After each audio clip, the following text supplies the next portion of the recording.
Então, vamos começar nosso estudo de hoje. Hoje nós vamos continuar aquelas nossas reflexões, né? Nosso estudo mesmo, sobre a área da assistência e promoção social espírita, que nós estamos chamando de Assistir com Jesus. E então, estamos aí criando aí uma lista aí de aulas para que depois fique aí disponível para nós, considerando que esse assunto ele é de extrema importância, o conhecimento dele pelos trabalhadores espíritas, porque a assistência social ela é uma atividade muito regulada pela legislação, né? Então a gente precisa conhecer, né, minimamente, para poder saber o que estamos fazendo. Mas então nós vamos preparar nosso ambiente com o nosso evangelho. Nós estamos na sequência, bem-aventurados os aflitos. Estamos justamente nesse item aqui, o suicídio e a loucura. Nós vimos o item 14, o 15. E o quanto, então, nós vimos ontem, né?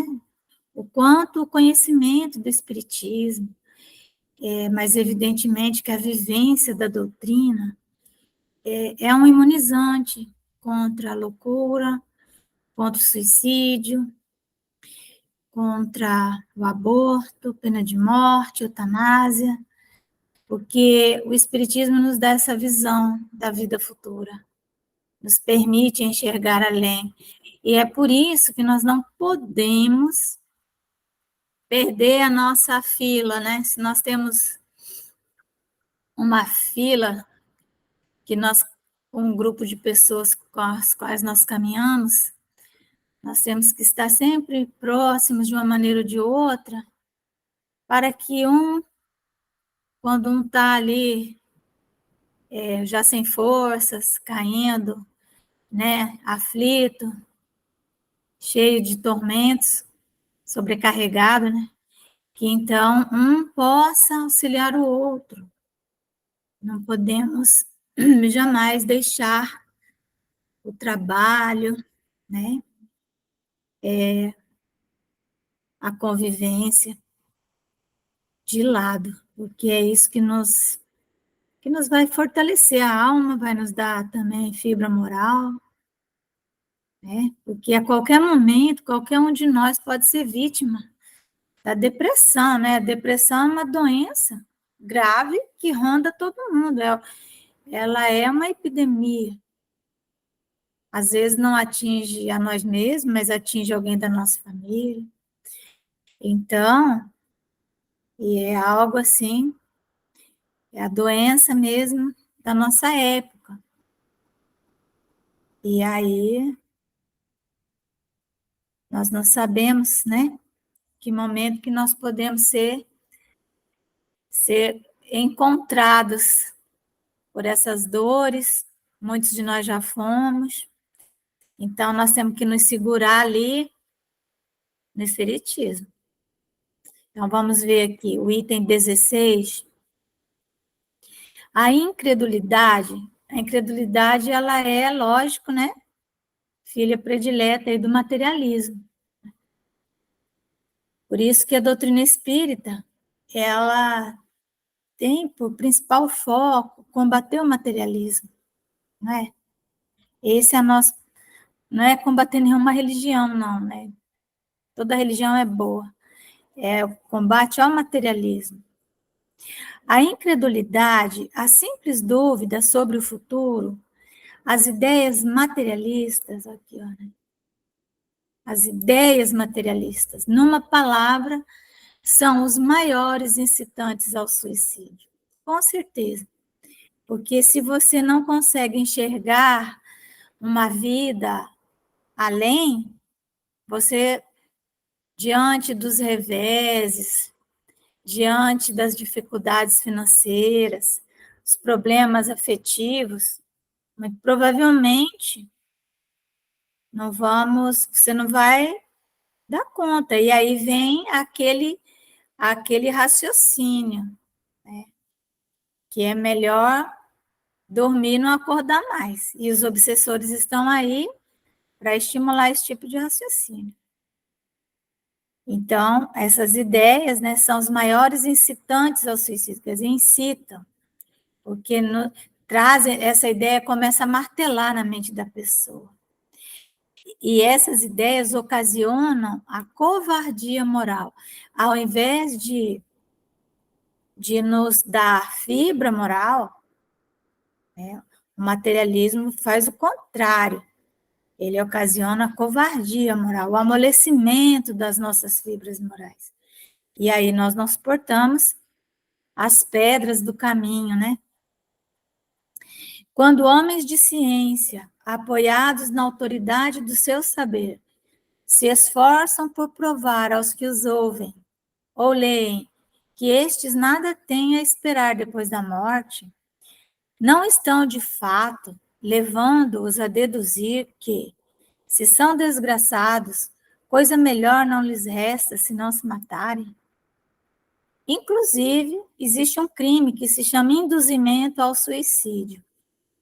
É um crime também, é quando uma pessoa induz a outra, vê que a outra está doente, às vezes é um parente próximo, que está trazendo muito transtorno na família, aí existe isso acontece, e acontece muito. Chegar na pessoa e começar a jogar essas ideias. Ah, mas se você pensa bem, né? Toma um remédio, vai dormir, depois... enfim, induz a pessoa, leva a pessoa a esse raciocínio e depois fica conduzindo ela nesse raciocínio. Encarnados fazem isso. Imagina os desencarnados, né? O que eles poderiam dizer para desviá-los dessa consequência? É o materialismo. Que compensação lhes podem oferecer? Que esperança lhes podem dar? Nenhuma, a não ser o nada. Né? Daí se deve concluir que, se o nada é o único remédio heróico, a única perspectiva, mais vale buscá-lo imediatamente e não mais tarde, para sofrer por menos tempo. Então a pessoa vai raciocinar assim: não, se depois é o nada, por que eu vou ficar esperando? Vai ser o nada mesmo, vou ficar sofrendo? Né? Não, eu vou abreviar esse sofrimento. A pessoa vai pensar, né? A propagação das doutrinas materialistas é, pois, o veneno que inocula a ideia do suicídio na maioria dos que se suicidam. E os que se constituem apóstolos de semelhantes doutrinas assumem tremenda responsabilidade. Então, os materialistas que fazem seus discursos, que escrevem seus livros para destruir a ideia de Deus, a ideia da vida espiritual, eles têm uma imensa responsabilidade, né? Então, nós vemos escritores que retornam, né, para tentar refazer suas obras, suas ideias. Mesmo já do mundo espiritual, eles começam a ver o que cada livro fez. E nós aqui no ICEAL, nós temos uma história muito interessante. Há décadas atrás, mais de 30 anos, nós tínhamos uma reunião mediúnica no ICEAL, né? Tivemos. E, de repente, começou um espírito, né? Se manifestar, tal. Aí ele disse que ele tinha sido, vamos dizer assim, um agrônomo, né? Que viveu, enfim, e que ele, mas que nessa última encarnação, ele tinha sido um médico, e enfim. E ele, então, disse que ele tinha vindo aqui para essa região amazônica, quanto espírito, para, junto com alguns espíritos que cuidavam né, de agronomia, de floresta, dessas coisas, ajudar em pesquisas, e ele, então, tinha pedido para se internar por aqui, né?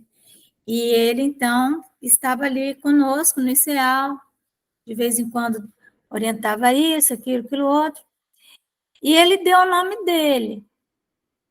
E aí, acabou que eu fui pesquisar, ele disse que tinha nascido no Rio de Janeiro, tinha sido do Rio de Janeiro, e falou algumas coisas. E depois, uma vez, eu conversando com uma pessoa no Rio de Janeiro, ele reconheceu o nome, eu disse, não, essa pessoa existiu sim, ele escreveu um livro, né? E, e falou o nome do livro. E aí, eu procurei o livro para comprar. Aí não tinha disponível, tinha só em sebo, assim, peguei pela internet, comprei, né? O livro, qual não foi a minha surpresa ao ler o livro? E ele era um ferrenho detrator do espiritismo, sabe? Um ferrenho, né?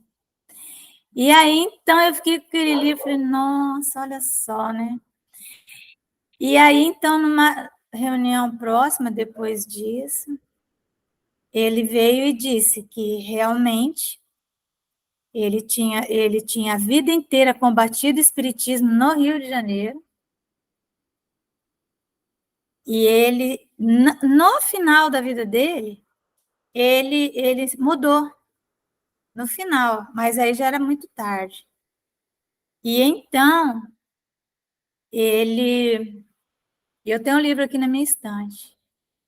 Aí ele falou assim que me pedia encarecidamente para que eu não divulgasse o livro, que eu esquecesse desse livro, e que ele falou assim, mas olha que coisa, né? Eu falei, pois é, fui pesquisar, né? Achei que o nome dele é Antônio Silva Mello. E o livro é Silva Mello e seus mistérios. Aí, mas isso tudo já passou, né? Mas para dizer, né? Então aí a pessoa escreve os argumentos, e são argumentos que vão induzir a pessoa ao materialismo, né? Então ele começou a trabalhar, e até hoje, de vez em quando, ele aparece lá com a gente, né? Tal. O crente sabe que a existência se prolonga indefinidamente para lá do túmulo, mas em condições muito diversas, donde a paciência e a resignação, que o afastam muito naturalmente de pensar no suicídio, donde, em suma, a coragem moral. Então, paciência e resignação, né? A resignação é aquilo que a gente estava falando, é o consentimento do coração. Coragem é agir com o coração. Então, o coração vai consentir quando, né? Quando nós nos alinhamos com o nosso propósito, com com o nosso caminho, com a nossa tarefa, com a nossa predestinação. Se nós começarmos a nos rebelar com as provas, né, com as dores morais que nos chegam, nós vamos enveredar por atalhos, por caminhos que vão nos levar ao adoecimento, porque quando nós desalinhamos da nossa missão é quando a depressão nos pega, né? O sofrimento chega, quando Jesus fala, né, dos sofredores, que são os bem-amados dele. Sofredor é a pessoa que sofre depressão, é a doença da alma, isso que é o sofredor, né? É diferente daquele que tem provas materiais, sofre penúria, miséria financeira, é diferente. Tem gente muito rica, completamente enlouquecida por dores morais, né? Porque desalinhou da missão. Então, O Espiritismo nos ajuda, ele vai nos colocando, nós não podemos, em momento algum, abandonar, né, essa luz, né? Aí, 17. O Espiritismo ainda produz, sob esse aspecto, outro resultado igualmente positivo e talvez mais decisivo. Apresenta-nos os próprios suicidas a informar-nos da situação desgraçada em que se encontram e a provar que ninguém viola impunemente a lei de Deus, que proíbe ao homem encurtar a sua vida. Então, a lei proíbe. Né? Entre os suicidas, alguns há cujos sofrimentos, nem por serem temporários e não eternos, não são menos terríveis e de natureza a fazer refletir os que, porventura, pensam em daqui sair antes que Deus o haja ordenado. Então, quem lê o livro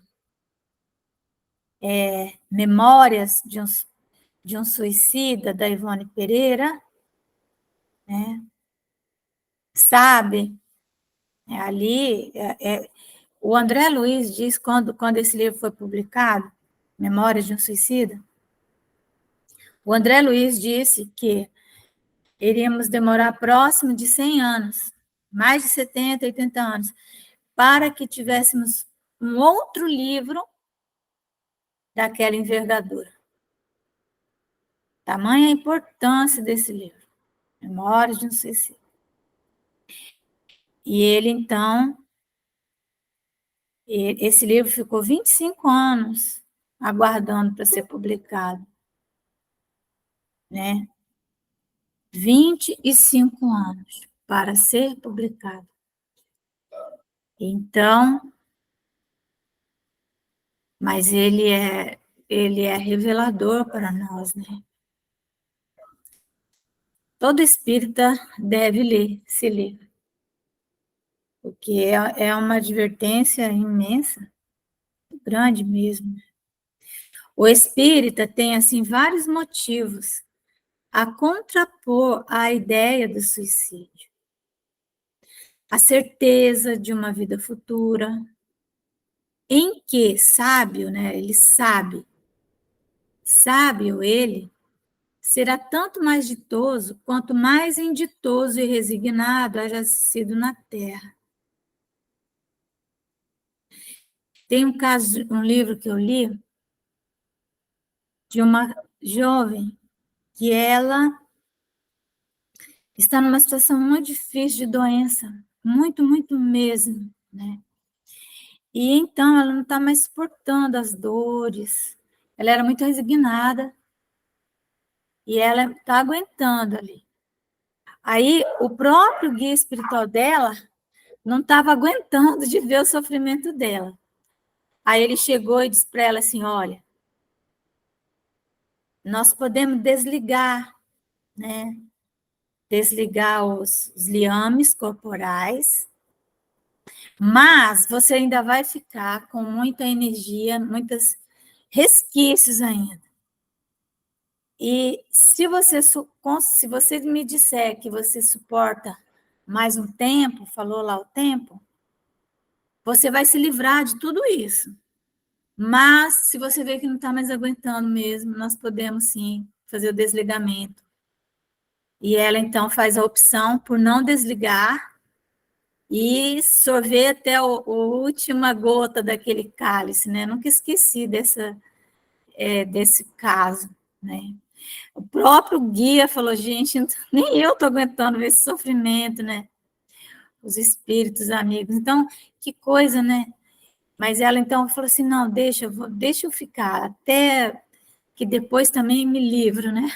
Porque o corpo, ele é esse mata-borrão, aquilo que nós vimos também nos nossos estudos da mediunidade, as dores da alma, ela vem para o corpo.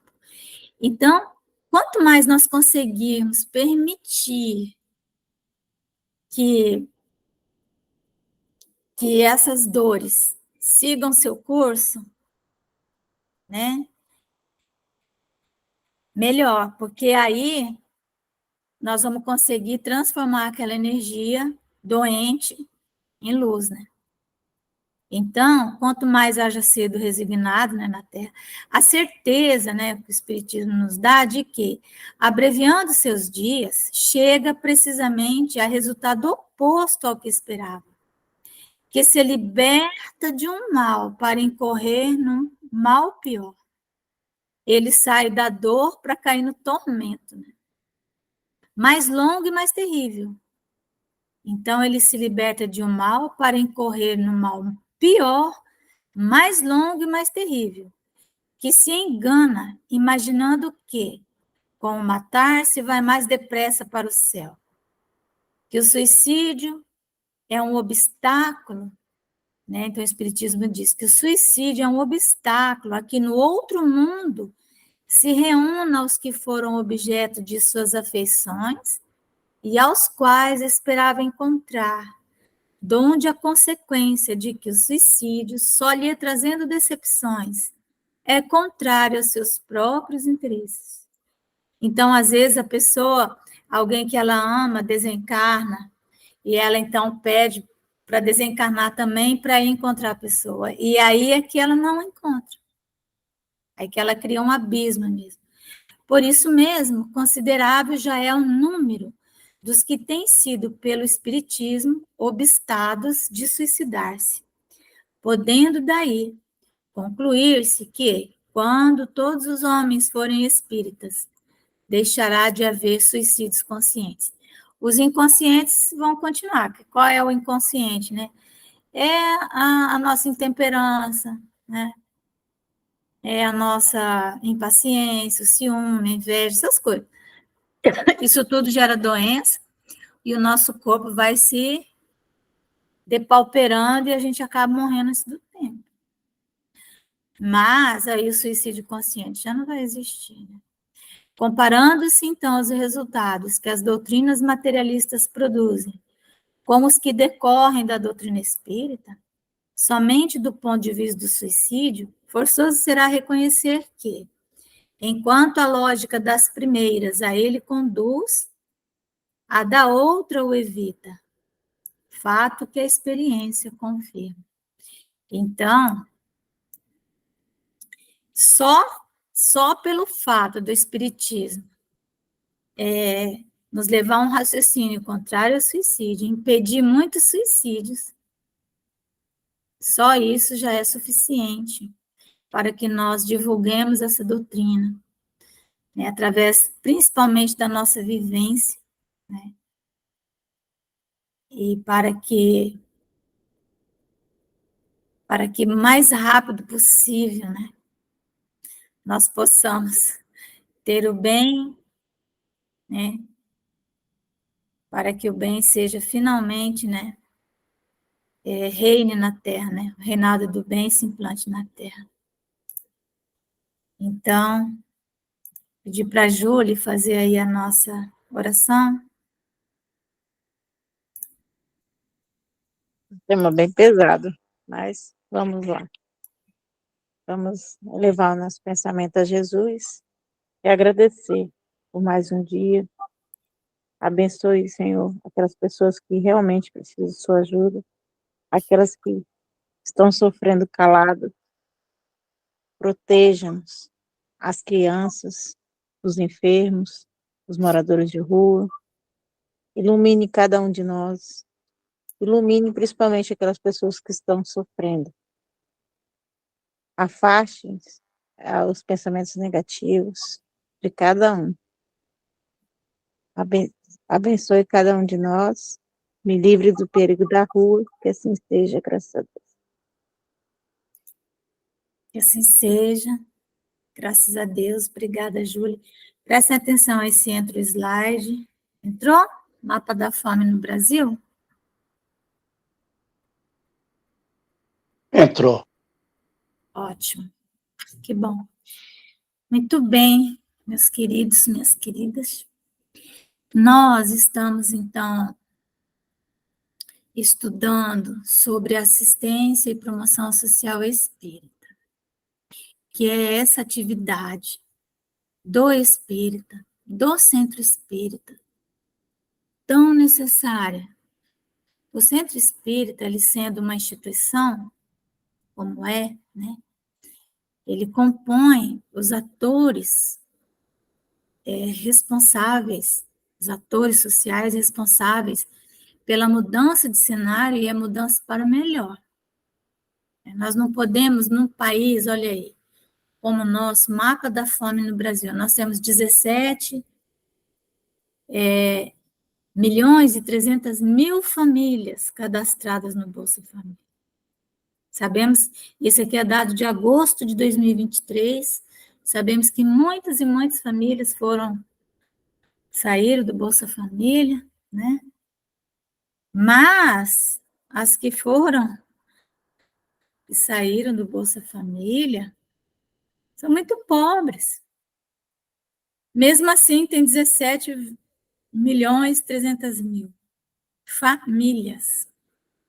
Multiplica isso aí por 7, no mínimo 7 pessoas.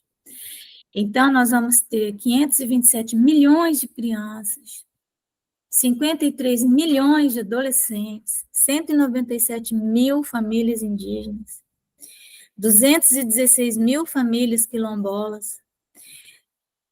Isso é um mapa da fome no nosso Brasil, né? Então, não é possível que nós venhamos a pegar a doutrina espírita e o centro espírita e transformar num espaço para nosso deleite pessoal. Ser um espaço onde nós vamos, na semana, no fim de semana, fazer reuniões sociais com os nossos amigos. Tem muito centro espírita que parece mais um clube do que um ambiente de trabalho, né? Uma oficina, o centro espírita é uma oficina, uma escola, mas ele nunca vai ser um clube. Então, o trabalhador espírita precisa estar prestando atenção nisso. Se a nossa atividade religiosa ela é contemplativa, né? Ela é verbalista. Como estão as nossas mãos? Porque essa é a realidade do Brasil. Nós não podemos jogar isso na mão do governo, porque o governo não dá conta, não funciona, né? Quantas famílias miseráveis chorando que foram descadastradas, né? Então, essa é uma atividade muito regulada pela legislação. Então, nós temos que conhecer isso. Mas o espírita, ele além de olhar para essa atividade como sendo uma atividade social, de justiça social, ele também encontra nisso um poderoso meio de prática da caridade. Só que quando nós falamos em caridade, o objeto da ação da caridade não é a pessoa assistida, amparada. Sempre a prática da caridade, ela é uma prática em que nós somos o sujeito e o objeto. Porque caridade, segundo entendia Jesus, são 3 atitudes de valor. E a atitude, ela é intrínseca da pessoa. Então, benevolência para com todos. Isso é algo que eu conquisto, né? Indulgência para com as imperfeições alheias. Isso também é uma conquista minha. Eu tenho que fazer. E perdão das ofensas. Então, quando nós trabalhamos na assistência, nós estamos elaborando em nós espaços, fibra moral, para que nós possamos desejar, sim, o bem para todos. Isso que significa benevolência. é desejar o bem para todos. A indulgência significa ser doce por dentro, para com as imperfeições alheias. Então, quando nós conseguimos nesse trabalho, porque esse trabalho na assistência, especialmente nas necessidades básicas, visita a família, esse contato com as pessoas muito precárias, miseráveis, né? A pessoa sofre da miséria moral, da miséria espiritual, da miséria material. Então, esse contato nos obriga a trabalhar em nós a indulgência, porque senão nós vamos fazer julgamentos, como a maioria acaba fazendo, né? Julgamentos. E nessa atividade também, nós vamos sofrer, levar muitas pedradas, então, muita ingratidão vai aparecer. E aí, as oportunidades de experienciarmos o perdão e fazer essa experiência do perdão num espaço um pouco mais longe daqueles que são os nossos familiares, onde é muito mais difícil perdoar, porque estão muito próximos.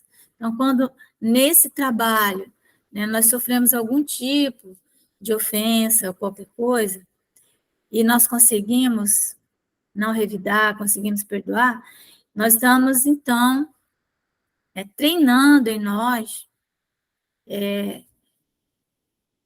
para que nos momentos graves, com aquelas pessoas das quais nós não podemos nos separar, aquelas que estão mesmo ali no nosso caminho, muito próximo, nós consigamos. Então, é um trabalho para nós. Quando fala, vou praticar a caridade, a maioria pensa que eu vou dar esmola e que a pessoa amparada é o objeto da caridade, vou fazer caridade para ela. Não, não vamos tirar isso da cabeça. A caridade é um estado de alma, né? É um estado de consciência lúcida e desperta nosso. E é difícil de atingir esse estado. Nós temos alguns insights, nós temos alguns momentos em que nós atingimos esse nível de consciência de caridade.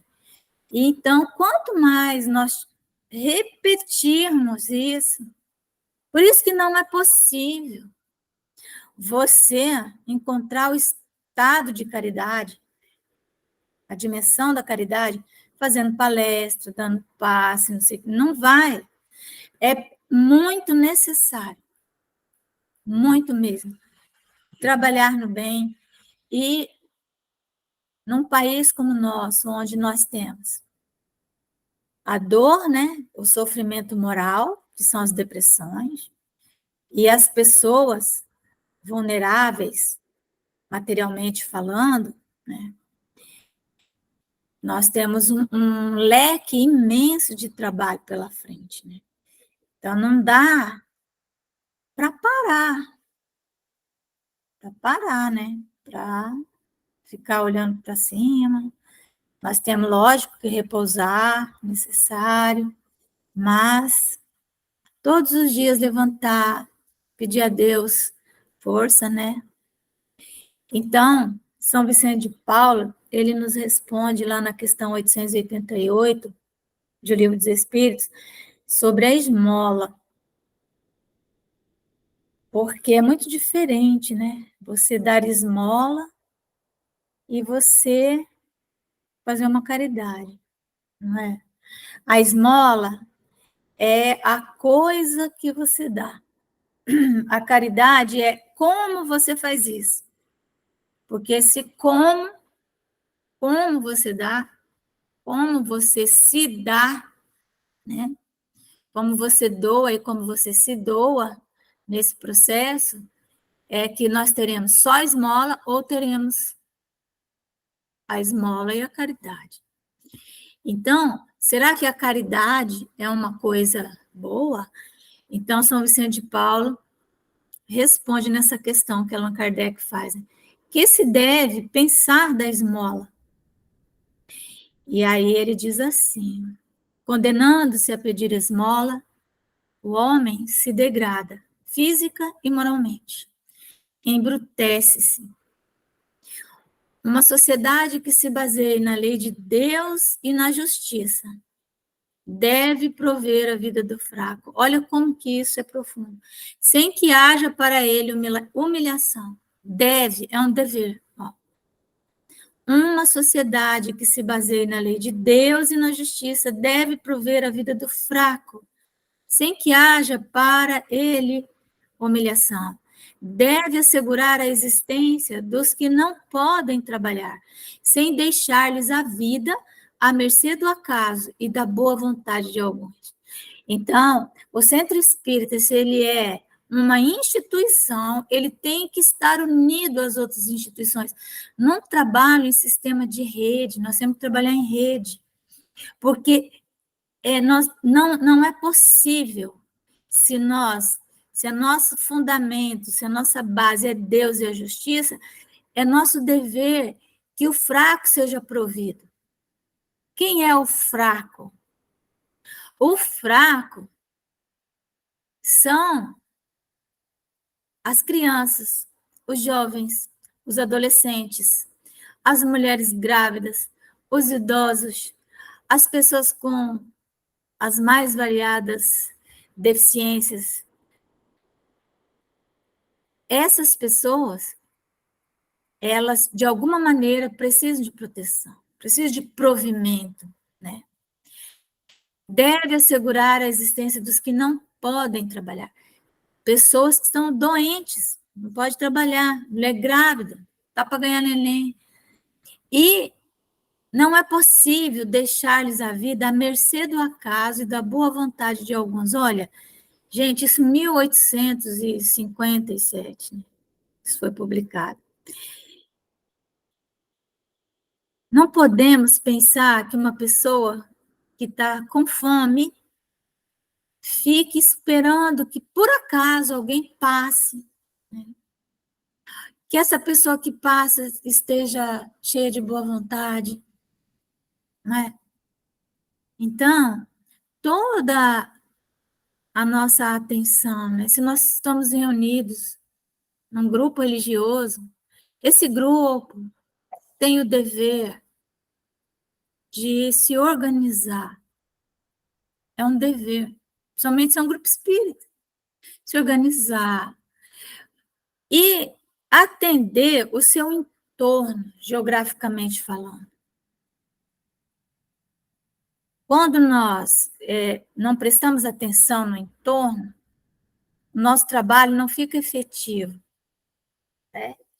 Para que haja efetividade, por exemplo, se você vai atender a população em situação de rua, você tem que ter um polo, alguma coisa próximo aos centros urbanos, né? Porque é ali que eles ficam. Não é? Se o centro espírita está numa região pobre, ele vai atender aquela comunidade, porque é ali que ele está, é ali que ele tem que florescer, né? É ali que ele foi plantado. Porque aí você tem menos custo. Né? E se o centro espírita está lá no centro da cidade, né? E ali ele não tem o pobre, e ele também não faz um trabalho com população em situação de rua, ele vai ter que estabelecer uma parceria com um centro espírita que esteja numa região de periferia. Então, o que ele faz, né? Por isso que Kardec fala, né, que os centros espíritas têm que estar unidos. Kardec fala isso, né, no Livro dos Médiuns, né? Sociedades espíritas têm que se visitar, né? Saber qual a população que vocês atendem, o que vocês fazem aqui. Então, nós arrecadamos isso, está sobrando, vamos passar aqui para vocês têm melhor condição de distribuir. E assim o trabalho ele fica mais eficiente, mais eficaz e tem maior efetividade. Então, Kardec continua perguntando: dar-se-á que reproveis a esmola? Aí ele diz: não, o que merece reprovação não é a esmola, mas a maneira por que habitualmente é dada. né? O jeito que a pessoa dá. O homem de bem, que compreende a caridade de acordo com Jesus, vai ao encontro do desgraçado, sem esperar que este lhe estenda a mão. Olha aqui. Vai ao encontro. Deve-se distinguir a esmola propriamente dita da beneficência. Nem sempre o mais necessitado é o que pede. O temor de uma humilhação detém o verdadeiro pobre, que muitas vezes sofre sem se queixar. A esse é que o homem verdadeiro humano sabe ir procurar, sem ostentação. São as visitas. De outro jeito, as visitas, né? Porque tem aquele que vem, que está pedindo, chega na sua porta. Então, eu sempre falo para os meus filhos, aquele que chega na nossa porta, ele é um trabalho a menos para nós. Que ele já chegou, já pediu, a gente atende. Mas é aquela dor escondida, né? Aquela família que está lá, que não tem coragem de pedir, né? Aí Kardec continua, né? Esse argumento que a gente sempre encontra, e muitas vezes dentro da casa espírita, né?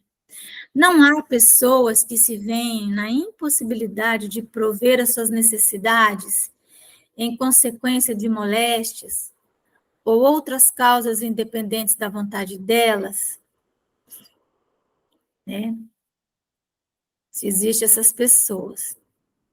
Está doente, aquilo que eu falei, as pessoas que têm deficiência, né? Então, ela não tem como.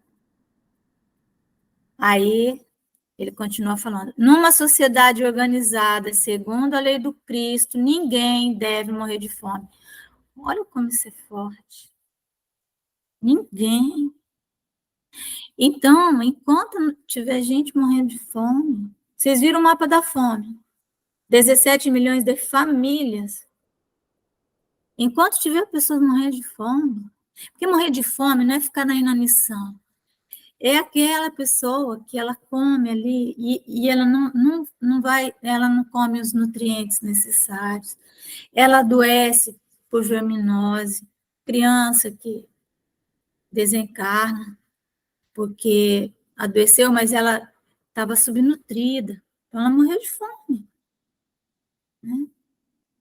Teve né, uma desidratação, porque tomou uma água contaminada, né? E aí vomitou, teve diarreia, infecção, morre. Então, a nossa sociedade não está organizada segundo a lei do Cristo. E que a sociedade não esteja, mas que o centro espírita esteja, não é possível. Não é possível que nós fiquemos em atitudes contemplativas, né? Grandes congressos, que só nos enche de vento, né? Penso que, enquanto tiver esse cenário, né, nós temos que estudar 2 páginas de espiritismo e trabalhar uma semana, mais 2 páginas, porque, meu Deus. Então, com uma organização social criteriosa e previdente, ao homem só por culpa sua pode faltar o necessário, mas aí teria que ser uma organização social, né? Porém, suas próprias faltas são frequentemente resultado do meio onde se acha colocado. Quando praticar a lei de Deus, terá uma ordem social fundada na justiça e na solidariedade, e ele próprio também será melhor. A verdade é que nós, enquanto sociedade, né, não praticamos a lei de Deus. Falamos tanto nessa lei de Deus, mas quando entramos nos nossos carros, nós travamos as portas, passamos no sinal, né, cheios de medo de alguém vir né, e não olhamos para o lado. A verdade é essa. Então, será que nós somos civilizados? Continuando, né? Isso tudo está nas leis morais. Sem elas, nós não vamos conseguir fazer assistência nenhuma. Temos que compreender o que é uma civilização, né? O que é um padrão civilizatório. Será que nós somos civilizados? Então, Kardec pergunta, por que indícios se pode reconhecer uma civilização completa? Aí a resposta, reconhecê-la-eis pelo desenvolvimento moral, não é pela tecnologia. Credes que estáis muito adiantados, porque tendes feito grandes descobertas e obtido maravilhosas invenções, porque vos alojais e vestis melhor do que os selvagens. Todavia, não tereis verdadeiramente o direito de dizer-vos civilizados, senão quando de vossa sociedade houverdes banido os vícios que a desonram, e quando viverdes como irmãos, praticando a caridade cristã. Até então sereis apenas povos esclarecidos, que hão percorrido a primeira fase da civilização. Quantas vezes nós já lemos isso? E os espíritas, né, porque nós somos espíritas, temos que falar para nós, nós os espíritas somos a religião que mais lê, de maior leitura na Terra, porque os espíritas são muito esclarecidos, muito intelectualizados. Essa é também a nossa grande perdição. Nós temos que ter muito cuidado para que não venhamos a ser vítimas da arrogância intelectual, né? Gostarmos daquelas plateias, né? Aquelas palestras, né? Em altos tons. Depois todo mundo, meu Deus, não é? Aí, vamos ler mais alguma coisinha sobre civilização. Uma civilização incompleta é um estado transitório, que gera males especiais, desconhecidos do homem primitivo. À medida que a civilização se aperfeiçoa, faz cessar alguns dos males que gerou. Males que desaparecerão todos com o progresso moral. Claro, porque é o progresso moral que vai nos levar à fraternidade. Enquanto nós não tivermos fibra moral, nós não vamos conseguir dividir o que é nosso, nós vamos continuar com aquele discurso, né, que temos que mudar o sistema de governo, né, que temos que fazer justiça social através do Estado, mas se não houver fraternidade, nós vamos incorrer no erro da Revolução Francesa. Somente pode considerar-se mais civilizada uma nação onde exista menos egoísmo, menos cobiça e menos orgulho, onde os hábitos sejam mais intelectuais e morais do que materiais, onde o fraco encontre sempre amparo contra o forte. Daí Jesus fala, né, que os fracos e os sofredores são os meus filhos bem-amados, tá? Quem fala isso, Espírito da Verdade. Os que carregam seus fardos e assistem a seus irmãos são bem-amados meus. Os fracos e os sofredores são os meus filhos prediletos. É lindo isso, né? Os que carregam seus fardos. Então, nós vimos no Evangelho sobre a aflição. A aflição é carregar fardo, carregar pedra. É estar ali cumprindo a sua tarefa, nos caminhos da nossa predestinação, que nós planejamos para nós. Então, carregando. Mas, além de carregar o nosso fardo, é assistir os nossos irmãos.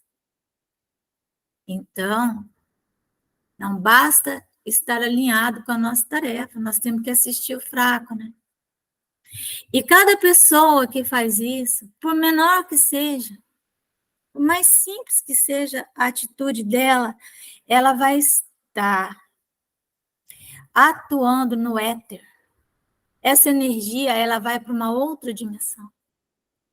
E lá, ela vai fazer... Nós temos ideia do que um ato de bondade é capaz de modificar. A estrutura, às vezes, até de uma cidade. A gente não tem ideia. Onde existe menor número de desgraçados, né? Enfim, onde todo homem de boa vontade esteja certo de não lhe faltar o necessário. Então, quantos trabalhadores de boa vontade que não conseguem suprir as suas necessidades básicas? Então, a nossa civilização está muito longe, mesmo ainda, de ser considerada uma civilização, né? Ela é incompleta, não é isso? Então, só repassando, porque nós já vimos esses conceitos, né? Mas nós vamos aprofundando. Da esmola até a cidadania. Então, nós vimos lá o que São Vicente de Paulo fala da esmola.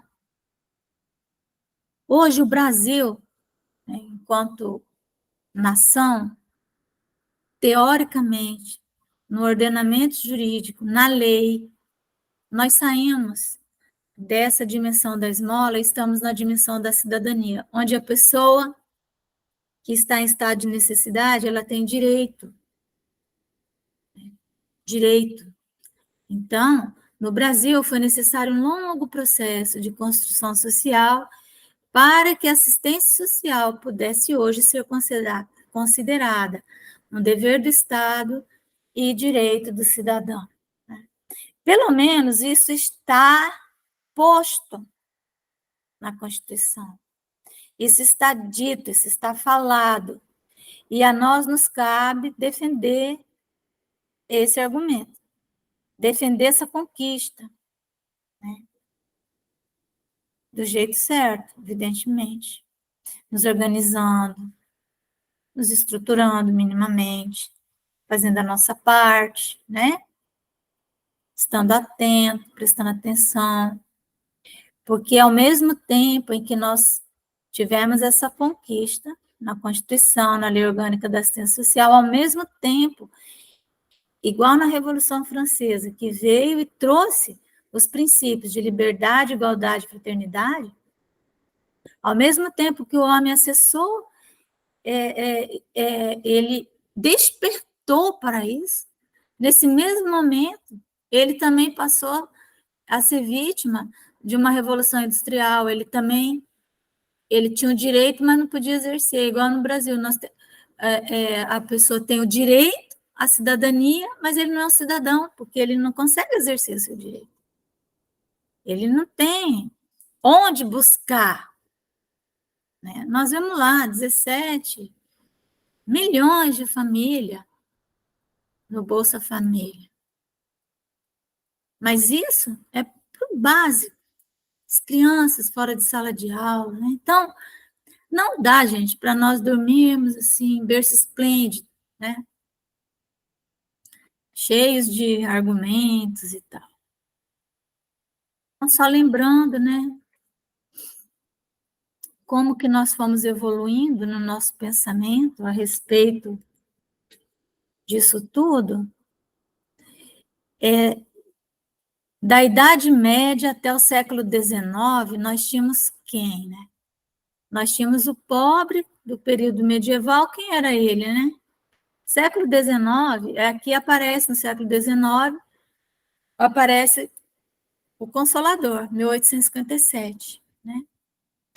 Então, olha só, 1857, nós ainda temos uma ideia muito precária da miséria e da pobreza, mas o Livro dos Espíritos, olha que coisa maravilhosa, aqueles fundamentos de Vicente de Paulo sobre esmola, né?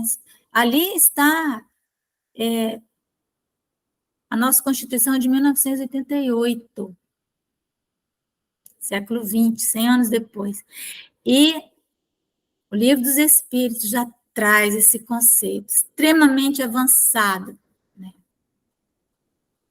Naquele tempo, o pobre do período medieval, quem era? Ele era um vadio que andava de cidade em cidade pedindo esmola em situação de degradação moral. Então, era o vagamundo, né? Vagamundo, que depois virou vagabundo, né? Com B, mas é vagamundo, com M. Aquela pessoa que vagava. Na verdade, ele era mais um doente, né? Uma pessoa que tinha um amor, perdeu seu amor, foi vagar o mundo.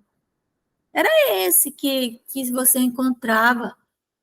Era esse que era o pobre que existia. Por incrível que pareça. Porque era o período do feudalismo, então, aquelas grandes comunidades. E no século XIX, começou a aparecer quem, né? O pobre do século XIX. O operário das fábricas. A Revolução Industrial. Foi quando apareceu o pobre, aquele que trabalha, mas não consegue suprir suas necessidades. Né? Então, veja, apareceu esse pobre aí. Então, de um lado, nós temos direitos, né, conceito de cidadania, e de outro, a pessoa trabalha e não consegue realizar esses direitos. Né? Então, nós vamos parando por aqui, e nós temos muito material, hein, gente? Vocês não têm noção tanto de material que nós temos para falar sobre essa questão. Tá bom? Alguém quer fazer algum comentário? Temos 1 minuto só. Se ninguém quer falar nada, eu vou... Quer falar? Sim. Oi? Vou te agradecer. Seu estudo hoje foi para mim de uma valia que você nem imagina. Depois eu comento, mas muito bom mesmo, gratidão mesmo. Amiga, Eu obrigada. aprendi muito com seus estudos. Ai, que Jesus abençoe você, que você não desanime. É aquilo que a gente estava falando, amiga. Obrigada, tá? Obrigada Então, mesmo. aproveita e faz a oração para nós. Sim, faço sim. Então, vamos fechar os nossos olhos neste momento. Elevar o nosso coração, os nossos sentimentos, o nosso pensamento até o nosso Pai. O Pai querido, te entregamos nessas preces todas as nossas dores e rogamos a Ti por todo o nosso planeta Terra, por todos os doentes, principalmente aqueles acamados, Senhor, que não conseguem mais ter consciência, que sofrem um leito.